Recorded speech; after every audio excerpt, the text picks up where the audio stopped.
এবার বিজেপির মিনিস্টাররা এমপিরাও প্রধানমন্ত্রী নরেন্দ্র মোদীর বিরুদ্ধে ওয়ান নেশন ওয়ান ইলেকশন প্রস্তাব হয়েছে লোকসভায়।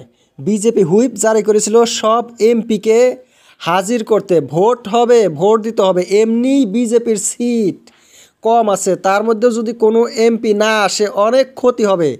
কিন্তু এই কথা অগ্রাহ্য করল নীতিন গাডকারি, জ্যোতিরাদিত্য সিন্ধিয়া, গিরিরাজ সিংয়ের মতো মিনিস্টারকে ধরে ২০ জন এমপি।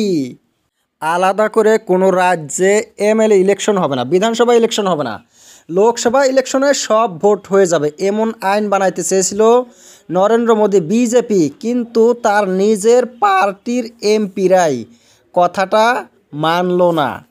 মোদি নোটিশও জারি করতে পারে এই এমপিদেরকে, কেন ভোট দিতে আসলো না। মোদি একটা বিল পাস করবে আর বিজেপি এমপিরা ভোট দিতে আসলো না, এত ভালো করে বলার পরেও। এমনি নীতিশ কুমার চন্দ্রবাবু নাইডু বিরোধিতা করে আছে, মোদিকে হুঁশিয়ারি করে দিচ্ছে মুসলমান বিরোধী কোনো বিল সাপোর্ট করবে না। আদানিরও বিরোধিতা করেছে, যে আদানি নরেন্দ্র মোদীর এমন বন্ধু, তার মধ্যে যদি নীতিন গাডকারির মতো, জ্যোতিরাদিত্য সিন্ধিয়ার মতো বিজেপি নেতারা মোদির কথা না শোনে, মোদির স্বপ্ন কিভাবে পুরা হবে। মোদির স্বপ্ন ছিল হিন্দু রাষ্ট্র বানাবে। বিজেপির জেপি নাড্ডা ভারতের সংবিধানকে ক্রিটিসাইজ করে, কংগ্রেসকে ক্রিটিসাইজ করে বলেছে কেন ধর্মনিরপেক্ষ সংবিধান এসেছে ভারতে।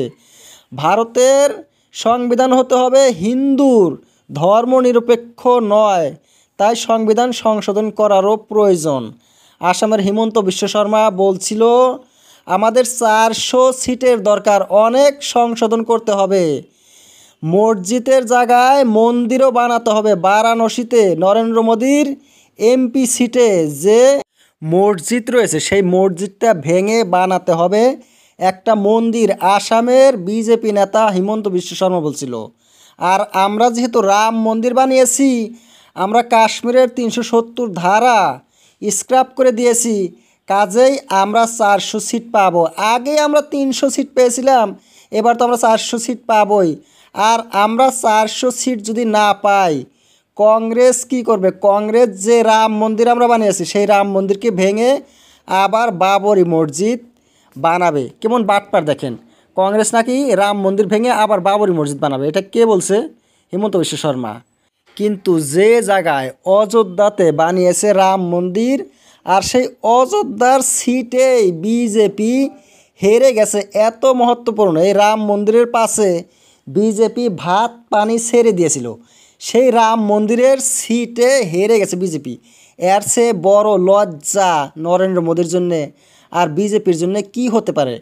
2019-এ পেয়েছিল বিজেপি 300 সিট, সেটা বেড়ে নাকি রাম মন্দিরে 400 করে দেবে, কিন্তু কমিয়ে 200-র পাশে নিয়ে দিল বিজেপির সিট। এখন নীতিশ নাইডু ছাড়া মোদির সরকার হয় না, তাও নীতিশ নাইডু এখনও বিরোধিতা করে আছে। আর বিজেপির যে নেতারাই কেরালাতে, মেঘালয় কি করলো?